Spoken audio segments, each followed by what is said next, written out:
Segala kemuliaan, hormat, pujian, pengagungan kembali kami persembahkan di hadapan hadirat-Mu ya Bapa Surgawi, Bapa pencipta langit, bumi dan segala isinya, Bapa yang disembah oleh Abraham, Ishak dan Yakub dan bangsa Israel.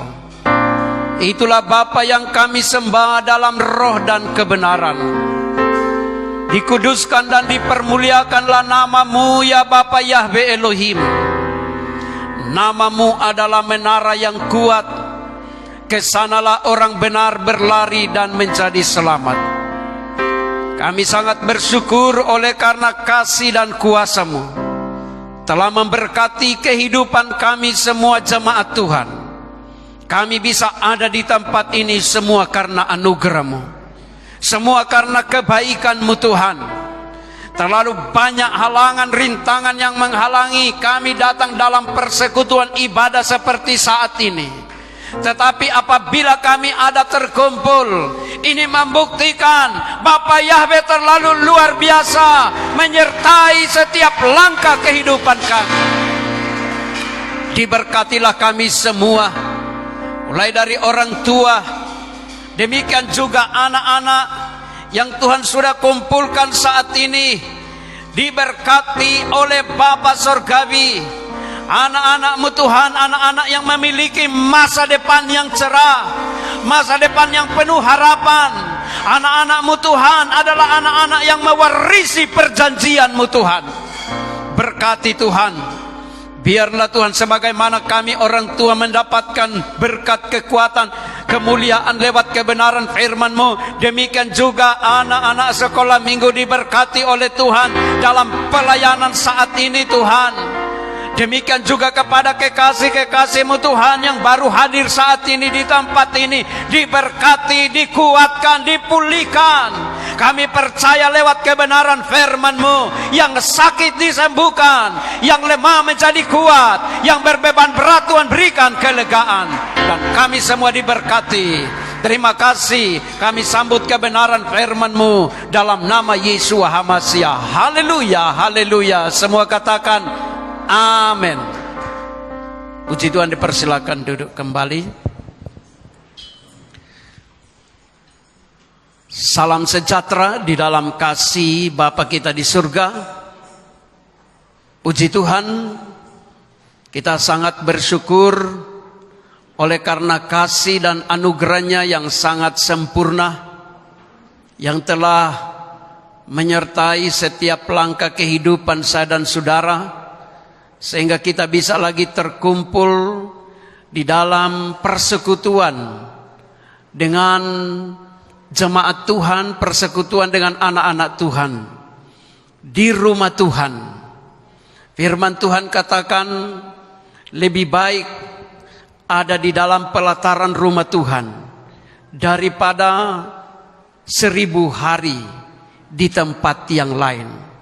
1 hari di pelataran rumah Tuhan, 1 hari dalam persekutuan ibadah kepada Bapa kita di surga, maka itu lebih baik daripada kita berada di tempat yang lain selama kurun waktu 1000 hari. 1 banding 1000, masih 1 lebih baik kalau saya dan saudara dalam satuan waktu ada di dalam hadirat Tuhan.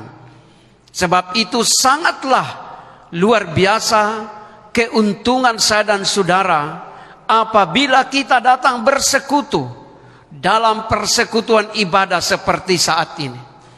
Memang banyak yang dialami oleh umat manusia, ketakutan untuk berkumpul, termasuk ketakutan dalam perkumpulan peribadatan.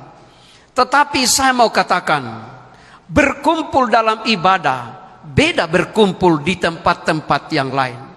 Berkumpul dalam ibadah itu adalah bersatu, bersekutu dengan Tuhan.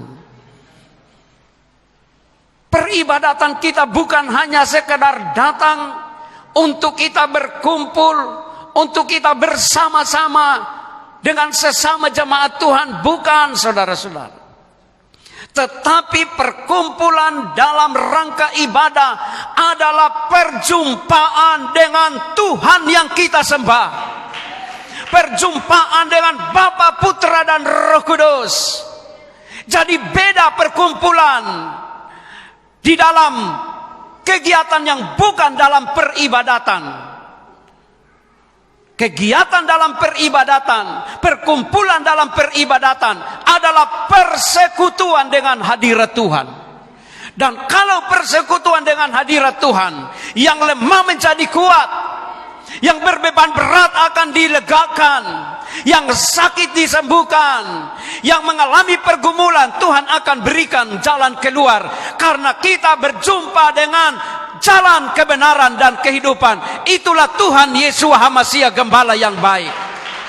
Puji Tuhan, kekasih-kekasih Tuhan. Pada pagi menjelang siang hari ini, saya dan saudara kembali akan merenungkan firman Tuhan.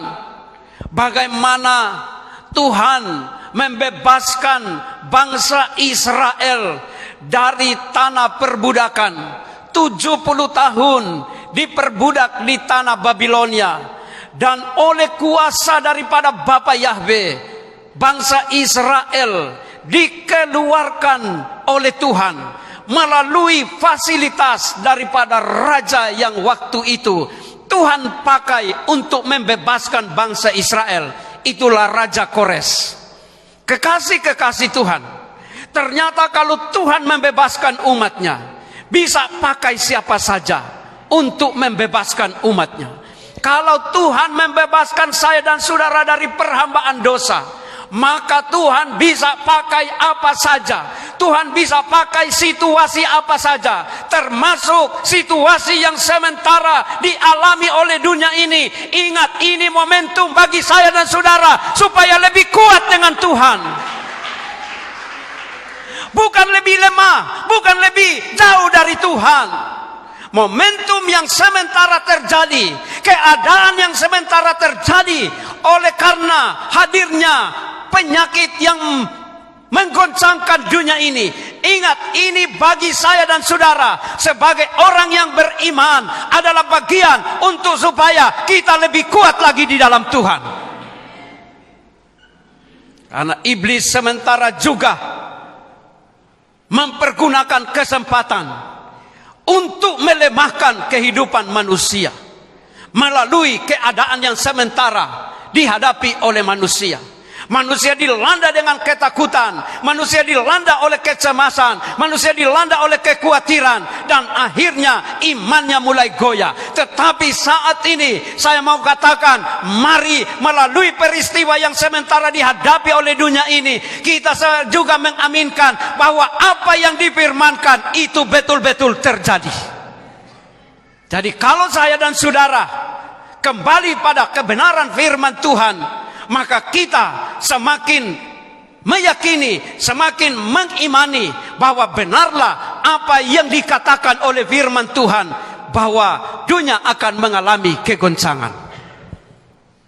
Kekasih-kekasih Tuhan, mari kita akan membaca firman Tuhan di dalam kitab Nabi Yesaya pasal 45.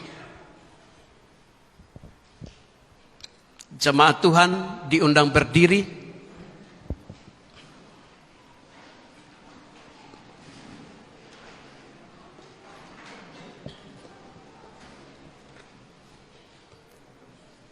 Kita bacakan bersama-sama ayat firman Tuhan. 1, 2, 3. Beginilah firman Yahweh.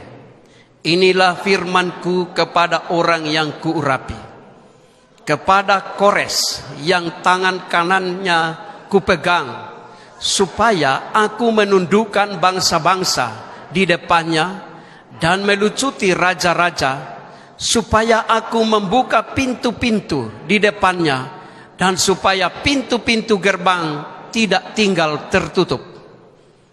Aku sendiri hendak berjalan di depanmu, dan hendak meratakan gunung-gunung, hendak memecahkan pintu-pintu tembaga, dan hendak mematahkan palang-palang besi. Aku akan memberikan kepadamu harta benda yang terpendam, dan harta kekayaan yang tersembunyi, supaya engkau tahu bahwa akulah Yahweh Tuhan Israel, yang memanggil engkau dengan namamu.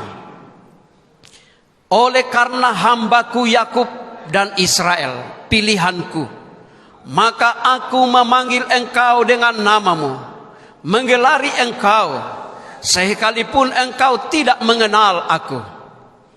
Akulah Yahweh, dan tidak ada yang lain.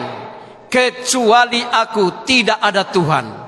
Aku telah mempersenjatai engkau, sekalipun engkau tidak mengenal aku. Supaya orang tahu, dari terbitnya matahari sampai terbenamnya, bahwa tidak ada yang lain di luar aku. Akulah Yahweh, dan tidak ada yang lain. Yang menjadikan terang dan menciptakan gelap, yang menjadikan nasib mujur dan menciptakan nasib malang. Akulah Yahweh yang membuat semuanya ini. Amin. Puji Tuhan, dipersilakan duduk kembali. Jemaat yang dikasihi oleh Tuhan, kembali saya dan saudara dibawa oleh Tuhan dalam satu perenungan firman Tuhan, di mana bangsa Israel dikeluarkan oleh Bapa Yahweh dengan tangan kanannya yang sangat luar biasa dari tanah perbudakan, dari Babilonia yang diperbudak, yang terbuang selama 70 tahun. Dan oleh kekuatan bangsa Israel sendiri, maka mereka tidak dapat keluar dari tanah perbudakan. Sehingga Bapa Yahweh harus berdaulat atas kehidupan bangsa pilihannya. Dan Bapa Yahweh Elohim, Bapa yang disembah oleh bangsa Israel, mempergunakan fasilitas kerajaan, mempergunakan momentum di mana Raja Kores baru dilantik 1 tahun.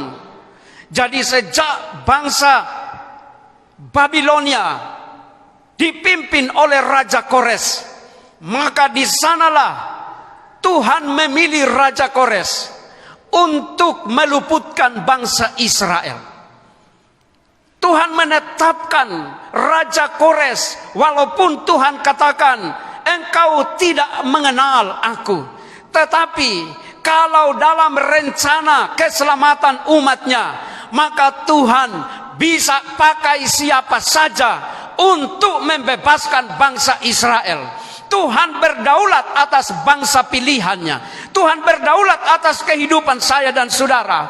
Kalau saya dan saudara mengalami belenggu, kalau saya dan saudara mengalami pergumulan, ingat, terlalu banyak cara yang Tuhan kerjakan untuk melepaskan saya dan saudara. Terlalu banyak cara yang Tuhan lakukan untuk membebaskan kehidupan kita dari belenggu-belenggu yang mengikat kehidupan saya dan saudara. Oleh sebab itu, tetaplah kehidupan kita berserah kepada Tuhan, karena Dialah gembala yang baik yang terlalu sanggup untuk membebaskan saya dan saudara. Kekasih-kekasih Tuhan, apa tujuan daripada bangsa Israel dikeluarkan dari tanah perbudakan? Waktu bangsa Israel dikeluarkan dari tanah Mesir, tujuan utamanya supaya bangsa Israel beribadah kepada Bapa Yahweh Elohim. Kemudian bangsa Israel terbuang lagi ke tanah Babilonia selama 70 tahun. Dan Tuhan berdaulat mempergunakan Raja Kores untuk membebaskan bangsa Israel. Dan tujuannya apa? Untuk pembangunan rumah Tuhan.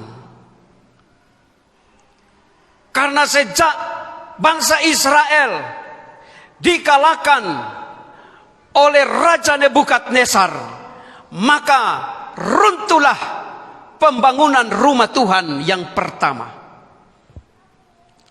Dan setelah Tuhan mengeluarkan bangsa Israel dari tanah perbudakan, dari Babilonia, maka tujuan utama Tuhan taruhkan kepada bangsa Israel, yaitu pembangunan rumah Tuhan. Untuk apa pembangunan rumah Tuhan? Supaya nama Tuhan ditegakkan, supaya nama Bapa Yahweh dipermuliakan. Karena memang di dalam rumah Tuhan ada menara yang kuat, ada kekuatan Bapa Yahweh, ada berita keselamatan. Di dalam rumah Tuhan ada berita kemenangan. Sebab itu bagi saya dan saudara, kalau kita ada di rumah Tuhan dalam persekutuan ibadah kepada Tuhan, ini adalah keuntungan yang besar bagi saya dan saudara, supaya kehidupan kita dikuatkan oleh Tuhan. Bangsa Israel dikeluarkan oleh Tuhan, dan supaya Tuhan katakan nama Tuhan dipermuliakan. Demikian juga kehidupan saya dan saudara. Kita semua ini adalah bilangan orang-orang yang pernah terjajah, bilangan orang-orang yang pernah terbelenggu, seperti bangsa Israel terbuang ke tanah Babilonia. Tetapi kekasih-kekasih Tuhan, Tuhan terlalu mengasihi kehidupan kita, sebagaimana Tuhan mengasihi bangsa Israel. Dan ketidakberdayaan bangsa Israel, Tuhan datang untuk membebaskan. Demikian juga saya dan saudara. Kehidupan saya dan saudara yang dulunya jauh dari Tuhan, terbuang. Walaupun saya dan saudara sejak lahir sudah menjadi bilangan orang Kristen, tapi tidak sedikit kehidupan kekristenan terbelenggu oleh dosa, terbelenggu oleh dunia yang jahat ini. Dan Tuhan berdaulat atas kehidupan kita. Dia pakai hidup kita untuk menjadi pribadi yang kembali dari pembuangan, yang kembali daripada perkara-perkara yang menyusahkan, untuk datang di Yerusalem, untuk datang di persekutuan ibadah seperti saat ini, untuk datang di persekutuan jemaat. Untuk apa? Maksudnya supaya nama Tuhan dipermuliakan. Saudara-saudara, tidak hanya sekedar kehidupan kita berlabel jemaat. Jangan hidupmu sangat bangga karena engkau sebagai orang Kristen.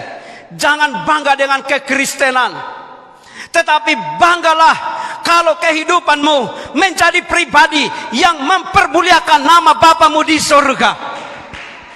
Buat apa saya dan saudara sejak lahir berlabel Kristen, kemudian hidup tidak sesuai dengan kebenaran firman Tuhan? Buat apa saya dan saudara berlabel Kristen, kemudian hidup saya dan saudara tidak seperti yang Tuhan inginkan?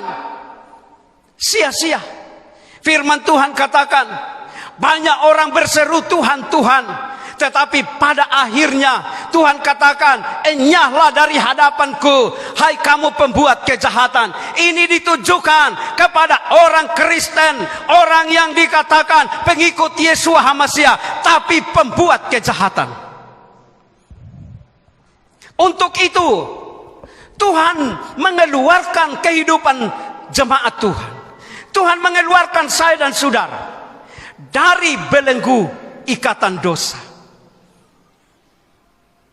dari belenggu keduniawian.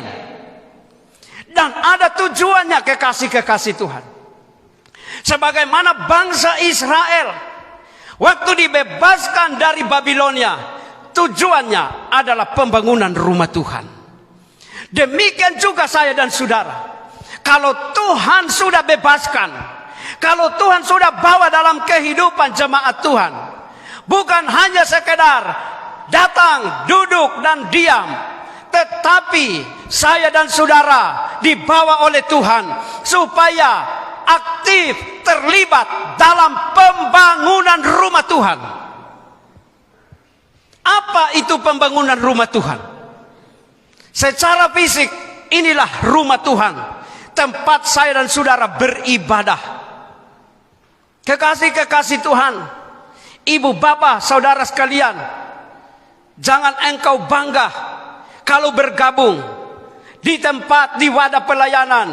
Gerejanya sudah resmi, gerejanya sudah selesai, lalu engkau berkata, terima kasih, saya datang di tempat di mana gerejanya sudah selesai.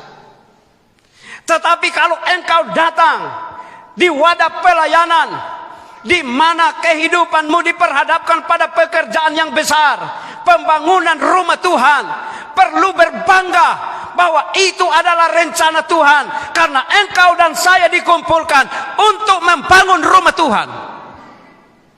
Bukan hanya sekedar duduk. Ini yang jadi persoalan dalam kehidupan berjamaat, karena ada yang tidak mau terlibat dalam pekerjaan pembangunan rumah Tuhan. Mari kita libatkan diri kita untuk membangun rumah Tuhan.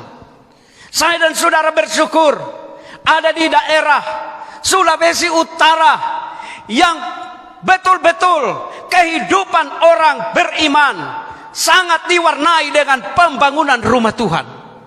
Ini adalah berkat bagi saya dan saudara. Dan kalau kehidupan jemaat Tuhan yang Tuhan juga bawa di tempat ini, kita bersyukur kalau gereja kita, pelayanan kita masih dalam taraf pembangunan, penyelesaian pembangunan rumah Tuhan, maka itu adalah berkat bagi saya dan saudara, bukan beban bagi saya dan saudara. Dan kalau ibu bapa, kekasih-kekasih Tuhan, sudah mengambil bagian dalam pembangunan rumah Tuhan, jangan engkau hitung-hitung dengan Tuhan. Amin, saudara. Berdosa di hadapan Tuhan kalau engkau katakan, wah itu gereja itu, kalau bukan uang saya, tidak terbangun. Saudara-saudara, uangmu berapa miliar yang tidak mau dipersembahkan dalam pembangunan rumah Tuhan, itu tidak jadi persoalan bagi Bapa Yahweh. Amin. Bukankah Bapa empunya langit, bumi dan segala isinya? Kalau hidupmu engkau mengatakan, saya tidak perlu kerja, saya tidak perlu terlibat dalam pembangunan rumah Tuhan, silakan, tidak jadi persoalan. Tapi Tuhan sanggup untuk membangun rumah, tempat ibadah, tempat saya dan saudara memuliakan nama Tuhan. Jangan engkau merasa karena engkau banyak duit, banyak kekuatan ekonomi, kemudian engkau katakan, coba saya tidak mau bawa persembahan. Apakah mau terbangun rumah itu? Apalagi ada ungkapan, potong leher saya kalau rumah di tempat ibadah itu mau terbangun. Saudara-saudara, Bapa Yahweh terlalu sanggup untuk mengadakan dari tidak ada menjadi ada. Amin.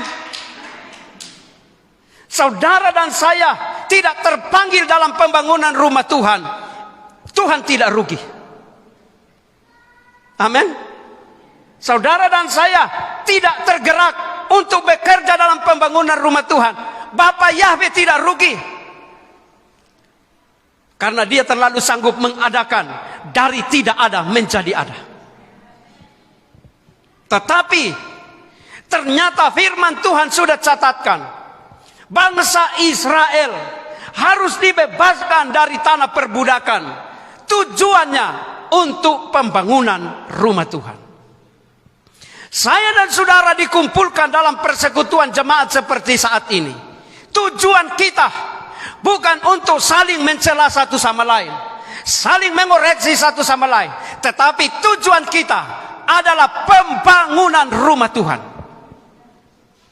Ingat, pembangunan rumah Tuhan ada secara fisik dan ada secara rohani.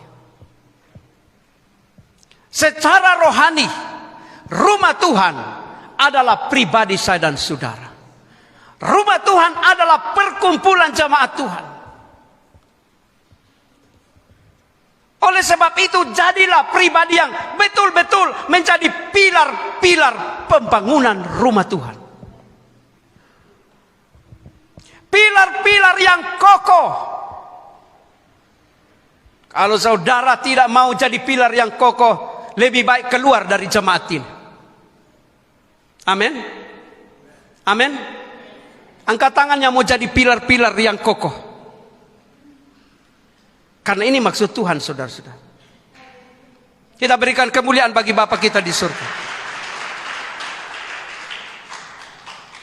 Jangan sampai ada pribadi-pribadi yang bukan jadi pilar yang kokoh, tetapi pilar-pilar yang sudah rapuh, sehingga setelah dipasang menjadi pilar, bangunan goyah karena ada pilar-pilar yang rapuh dipasang dalam pembangunan.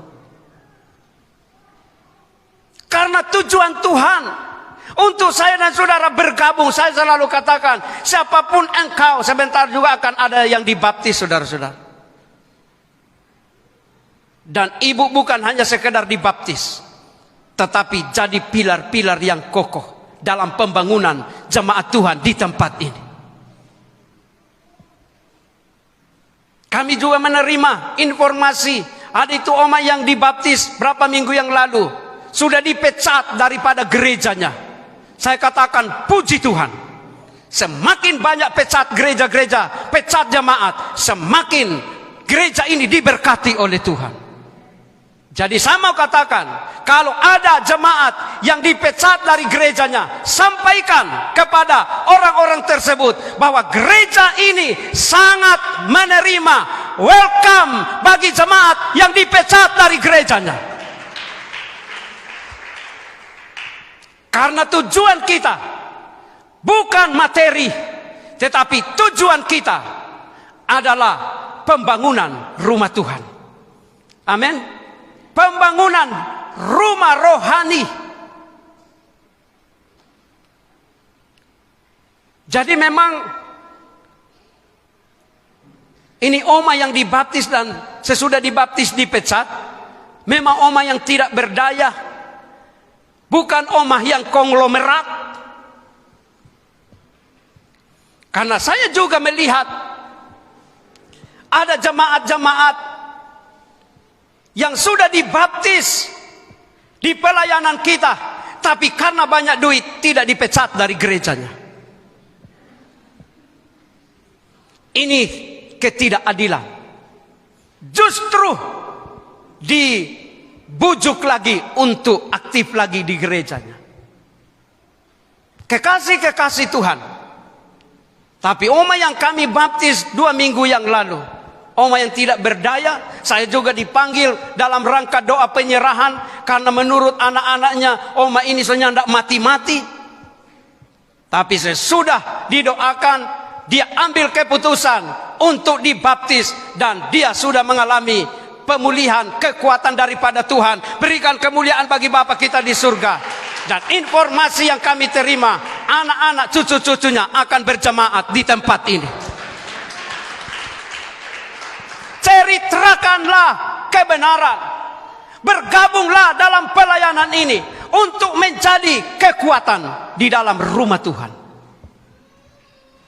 Kalau engkau tidak bisa berkhotbah, kalau engkau tidak bisa menginjil, duduk di hadirat Tuhan, doakan pelayanan kita. Amin. Itulah kekuatan yang terutama. Duduk di dalam hadirat Tuhan. Kalau engkau tidak bisa datang doa puasa, engkau tidak bisa datang doa malam, doa saja di rumahmu untuk engkau mendoakan dan memberkati akan pelayanan kita. Bagi ibu-ibu, oma-oma, opa-opa yang sudah tidak sanggup lagi datang untuk doa malam, doa puasa, tetapi yang kuat-kuat harus datang. Jangan karena Bapak Gembala bilang, wah sudah kesempatan, doa saja di rumah, dikhususkan kepada lansia. Amin. Dikhususkan kepada lansia.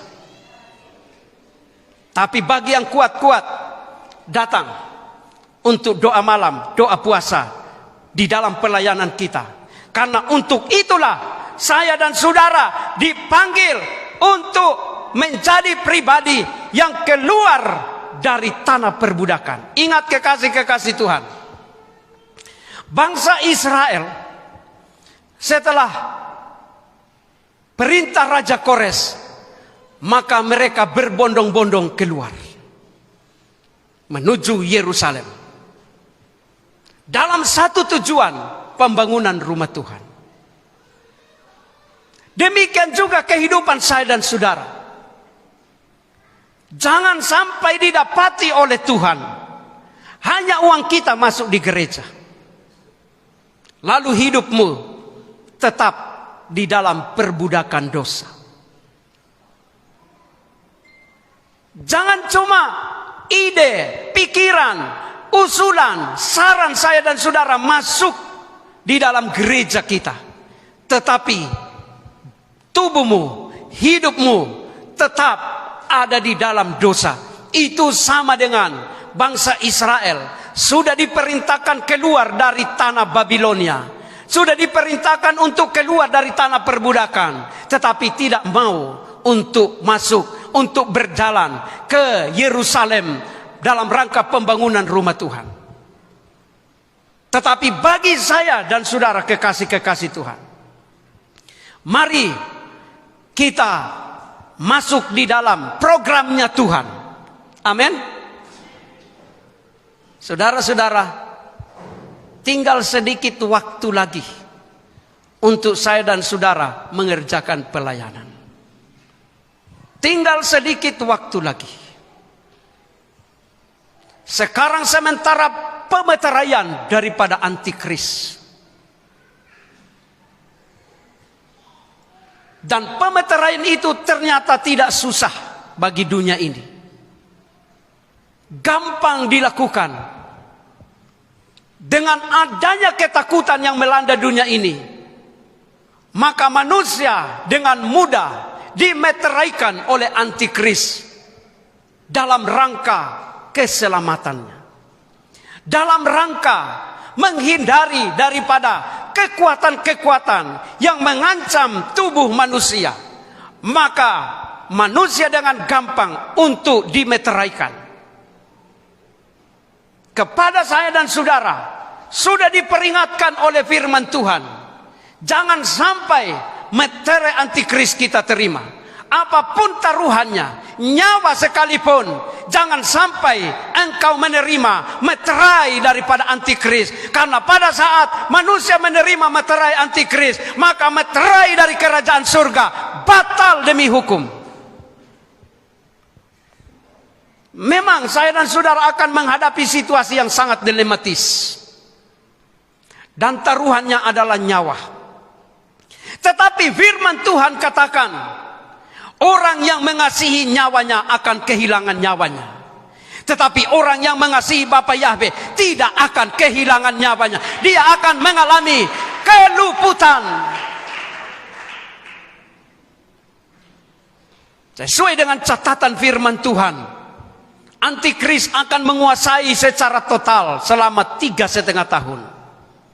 Sesudah itu, Yesua datang pada kali yang kedua untuk menjemput setiap orang yang setia sampai langkah terakhir, termasuk saya dan saudara.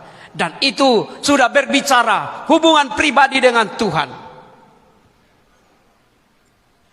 Sekarang lagi heboh-hebohnya tentang vaksin. Saya ditanya oleh jemaat Tuhan bagaimana tentang vaksin. Saya mau katakan, kalau secara alamiah, kalau secara medis, vaksin itu tujuannya supaya manusia tidak kena dengan sakit penyakit. Itu secara medis. Tetapi kalau vaksin atau fasilitas apa saja, kalau sudah digunakan untuk dalam rangka memeteraikan program daripada antikris, saya mau katakan hati-hati. Amin. Kalau itu sudah dalam rangka untuk programnya antikris, harus hati-hati. Pertanyaannya, bagaimana kita mengenal bahwa itu adalah program antikris? Sangat jelas sekali sekarang. Sangat jelas sekali. Sebab itu banyaklah kita belajar kepada firman Tuhan, supaya saya dan saudara bisa mengerti, bisa memahami akan keadaan zaman ini. Ingat kekasih-kekasih Tuhan, program pemerintah itu baik untuk keselamatan kesehatan. Tetapi saya mau katakan, kita harus mengikuti apabila relevan dengan firman Tuhan. Kalau tidak lagi relevan dengan firman Tuhan, kalau itu sudah sangat berbahaya bagi iman saya dan saudara, maka kita harus, firman Tuhan katakan, lebih baik aku jatuh di tangan Tuhan daripada jatuh di tangan manusia. Mari kita melihat ayat yang ke-5.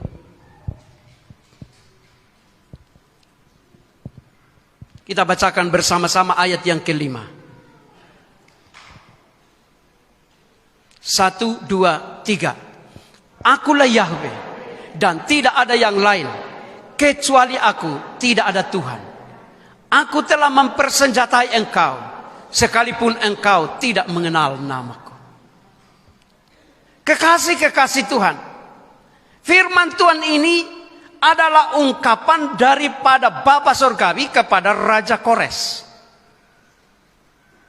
Tuhan katakan, akulah Yahweh, dan tidak ada yang lain.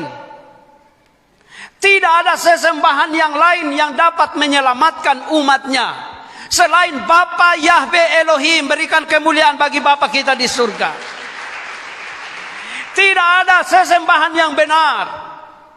Karena firman Tuhan katakan di dalam Injil Yohanes, Yesua HaMasiah katakan, penyembah-penyembah benar menyembah Bapa dalam roh dan kebenaran. Di dunia ini banyak model-model penyembahan. Di dunia ini banyak jenis-jenis penyembahan. Dan menurut manusia itu benar, menurut kelompoknya. Tetapi saat ini, karena saya dan saudara pengikut Yesua HaMasiah, maka kita harus dengar apa yang dikatakan oleh Yesua HaMasiah. Dan Yesua HaMasiah katakan, penyembah-penyembah yang benar menyembah Bapa dalam roh dan kebenaran. Siapa Bapa yang dimaksud? Itulah Bapa yang menyelamatkan bangsa Israel. Dialah Bapa Yahweh Elohim. Ceritakanlah kepada dunia ini nama Bapa kita di surga. Sebab itulah tujuan daripada Tuhan menyelamatkan saya dan saudara. Tuhan membawa saya dan saudara dalam keluputan. Tujuannya supaya nama Bapa Surgawi dipermuliakan oleh saya dan saudara, dimasyhurkan oleh saya dan saudara. Jangan takut kalau ada orang katakan, adakan ayat yang mengatakan jangan menyebut nama Tuhanmu dengan sembarangan. Ayat itu bukan berarti perintah untuk tidak menyebut nama Tuhan. Kalau saya perintahkan saat ini, di ruangan ini, jangan membuang sampah sembarangan.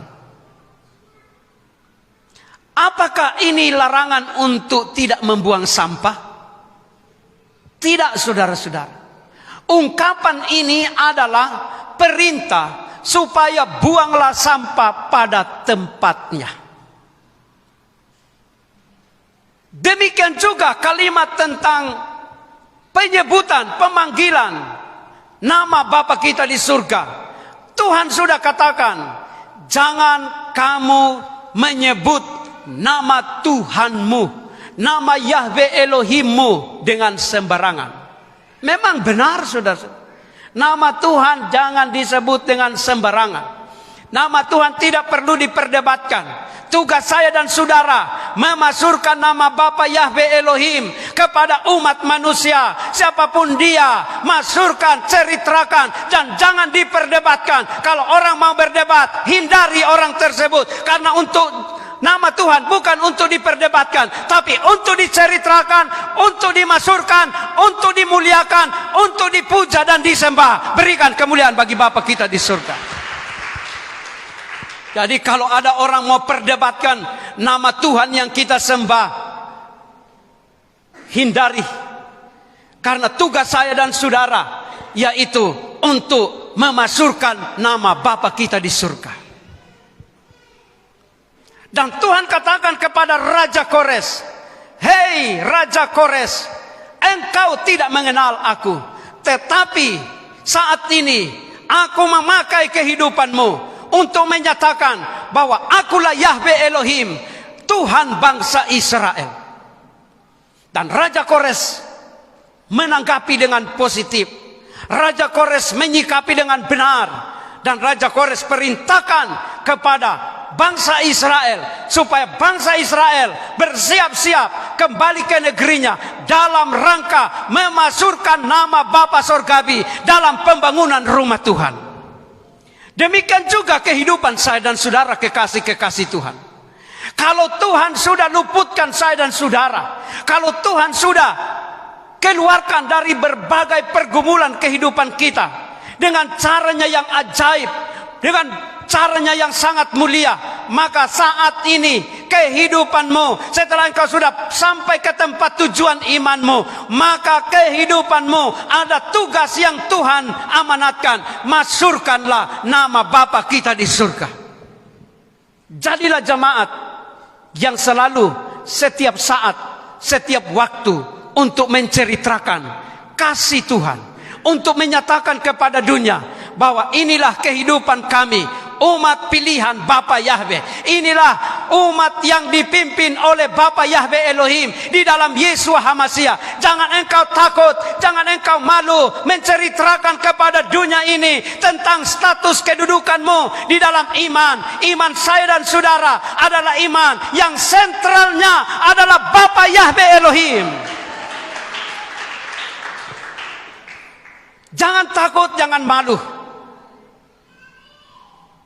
Karena siapa takut, barisan pertama masuk neraka. Apalagi takut untuk menceritakan kasih Tuhan. Terkadang kehidupan manusia kalau di tengah kerumunan orang banyak, anak-anak Bapa Yahweh sangat berhati-hati sekali menyebut nama Tuhannya. Sampai di doanya juga sudah diminimais nama Tuhan dengan sebutannya saja. Tetapi saat ini firman Tuhan menceritakan, apabila kehidupanmu dibebaskan dari sakit penyakit, dibebaskan dari pergumulan-pergumulan yang menyengsarakan hidupmu, dibebaskan daripada belenggu-belenggu dosa, maka tujuan saya dan saudara adalah untuk memuliakan nama Bapa kita di surga.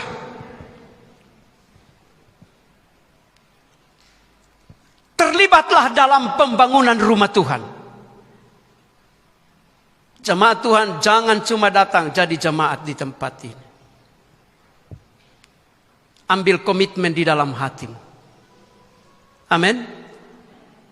Jangan cuma jadi jemaat, tetapi jadilah pribadi yang terlibat langsung dalam pembangunan rumah Tuhan.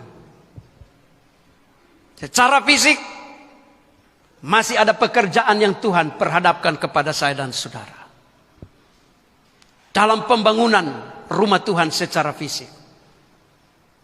Tetapi yang terutama, libatkan kehidupanmu dalam pembangunan rumah Tuhan secara rohani. Mulai dari pribadimu. Firman Tuhan katakan, berubahlah oleh kuasa Roh Kudus. Berubahlah melalui pembaharuan budimu yang dikerjakan oleh Roh Kudus. Kalau engkau datang dalam posisi pribadi yang belum bertobat, saat ini bertobatlah dari cara hidupmu yang sia-sia. Seluruh pelayan-pelayan juga bertobat dari kemalasan kita, saudara-saudara. Amin. Ini gejala yang sementara melanda dunia ini, bukan cuma di pelayanan kita. Gejala melanda dunia ini. Orang percaya jadi malas berkumpul di rumah Tuhan.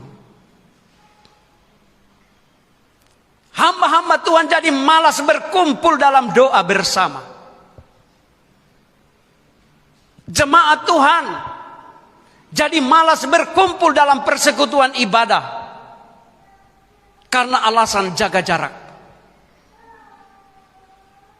Untuk jaga jarak, pakai masker dan lain-lain, itu dalam rangka kesehatan kita, tetapi bukan dalam rangka membatasi kita datang dalam persekutuan ibadah. Amin. Silakan pakai masker, tidak jadi masalah. Apalagi dalam perkumpulan, apalagi di luar rumah. Bangsa Israel juga diajarkan dalam hukum Taurat, kalau makan belum cuci tangan itu najis. Nah sekarang bagi saya dan saudara, jangankan makan, dalam keseharian kita dianjurkan banyak mencuci tangan. Itu dalam rangka kesehatan kita, dalam rangka kebersihan kita, dalam rangka supaya saya dan saudara terhindar dari sakit penyakit. Tetapi bagi saya dan saudara, semua protap-protap kesehatan bukan untuk membatasi saya dan saudara bersekutu dengan Tuhan. Amin, kekasih-kekasih Tuhan. Jadi semua protap yang dinasihatkan oleh pemerintah itu baik. Tetapi ini bukan berarti membatasi saya dan saudara dalam persekutuan kita dengan Tuhan. Karena dunia sementara di bawah dalam keadaan yang sangat sulit. Di negara kita saja, sementara pemerintah dengan kerja keras untuk menangani penyebaran virus yang sementara melanda dunia ini dan negara kita, tiba-tiba terjadi secara beruntun peristiwa-peristiwa yang berhubungan dengan bencana alam dan lain-lain. Nah, kekasih-kekasih Tuhan, apakah saya dan saudara berada pada ketakutan? Tidak perlu takut, karena ada Bapa kita di surga yang menjaga dan menolong saya dan saudara. Amin. Ini banyak yang terjadi, kekasih-kekasih Tuhan, dalam menyikapi keadaan yang sementara terjadi. Banyak yang takut karena hanya sekedar mendengar cerita. Tapi terkadang Tuhan luaskan kita memasuki seperti Misael, Hanaya dan Asaria memasuki pusat perapian, supaya kita membuktikan ada Tuhan yang menolong saya dan saudara.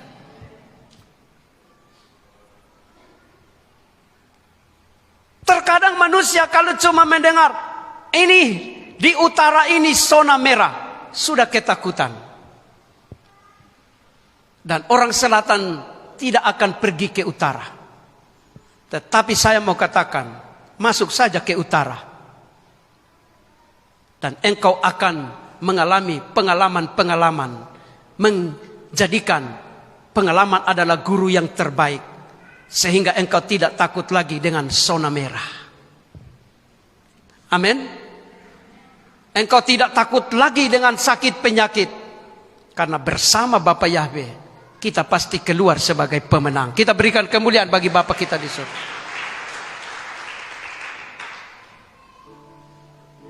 Jadi kepada saya dan saudara, mari. Setelah hidupmu sudah keluar dari tanah perbudakan, firman Tuhan katakan, biarlah rohmu menyala-nyala dan layanilah Tuhan. Kegoncangan yang melanda dunia ini jangan sampai membatasi rohmu yang menyala-nyala untuk melayani Tuhan.